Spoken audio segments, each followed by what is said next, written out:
Night ശ്രീരേഖയും നന്ദനയും തമ്മിൽ പൊരിഞ്ഞ അടിയായിരുന്നു. വിഷയമൊന്നുമല്ല, ഐസ്ക്രീമാണ് വിഷയം. പവർ ടീമിന് വേണ്ടി കുറച്ച് ഐസ്ക്രീംസ് കൊടുത്തിട്ടുണ്ട്. അതിലൊരു ഫുൾ ബോട്ടിൽ ഐസ്ക്രീം ശ്രീരേഖ കഴിച്ചതിന് ശേഷം പവർ ടീമിലുള്ള മറ്റാരോടും തന്നെ ശ്രീരേഖ ഇക്കാര്യം പറഞ്ഞിട്ടില്ല. ശ്രീരേഖ അത് ഒറ്റയ്ക്കല്ല കഴിച്ചത്, ശ്രീരേഖയും കഴിച്ചു. ശ്രീരേഖ കൊടുക്കണമെന്ന് തോന്നിയ ചിലർക്ക് മാത്രം ശ്രീരേഖ അത് കൊടുത്തു. അതിനുശേഷം നന്ദന പോയി ഫ്രിഡ്ജ് തുറന്ന് നോക്കുമ്പോ അതിന്റെ അകത്ത് ഐസ്ക്രീം കാണാനില്ല.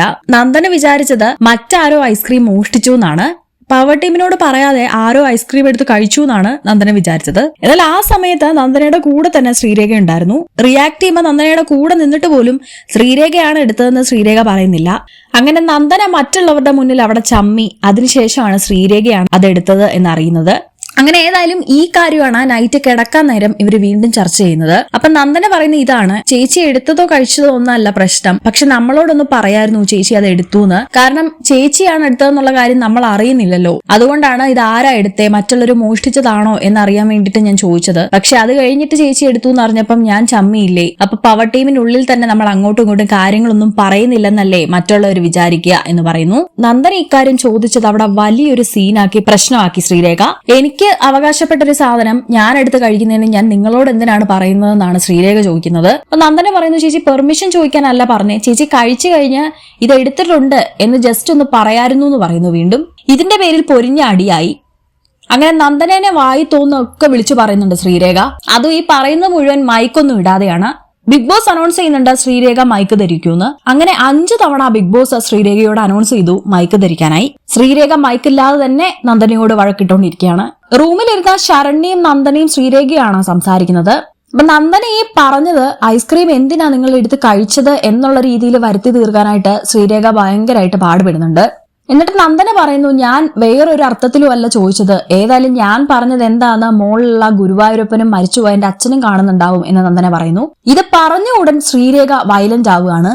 അച്ഛനെയൊക്കെ ഇപ്പൊ എന്തിനാ ഇവിടെ എടുത്തിടുന്നത് എന്നൊക്കെ പറഞ്ഞ് വീണ്ടും ബഹളം ഉണ്ടാക്കുകയാണ്. അപ്പൊ നന്ദന പറയുന്നു, ഞാൻ എന്റെ അച്ഛനെ അല്ലേ പറഞ്ഞു, അതിന് നിങ്ങൾക്ക് എന്താന്നൊക്കെ ചോദിക്കുന്നുണ്ട്.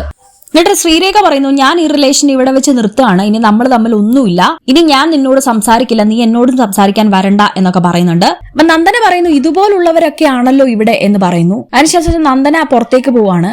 ഈ ഒരു കാര്യത്തിൽ പിടിച്ചു തൂങ്ങി ഇന്നലെ നൈറ്റ് ഫുള്ള് കരഞ്ഞുകൊണ്ടിരിക്കുന്ന ശ്രീരേഖനെയാണ് കാണുന്നത്. അപ്പൊ ശരണ്യ പോയി ചോദിക്കുന്നു, ചേച്ചി എന്തിനാ കരയുന്നേ, നമ്മൾ സംസാരിച്ച് അവിടെ തീർത്തില്ലേ കാര്യം, പിന്നെന്തിനാ കരയുന്നേന്ന് ചോദിക്കുന്നു. അവൾ എന്ത് മീൻ ചെയ്താ പറഞ്ഞ ഇതുപോലുള്ളവരൊക്കെ ആണല്ലോ ഇവിടെ നിർത്തുന്നതെന്നൊക്കെ. അപ്പൊ ഞാൻ ഇവിടെ നിൽക്കാൻ അർഹതയില്ലെന്നല്ലേ അവൾ ഉദ്ദേശിക്കുന്നത് എന്ന് പറയുന്നു.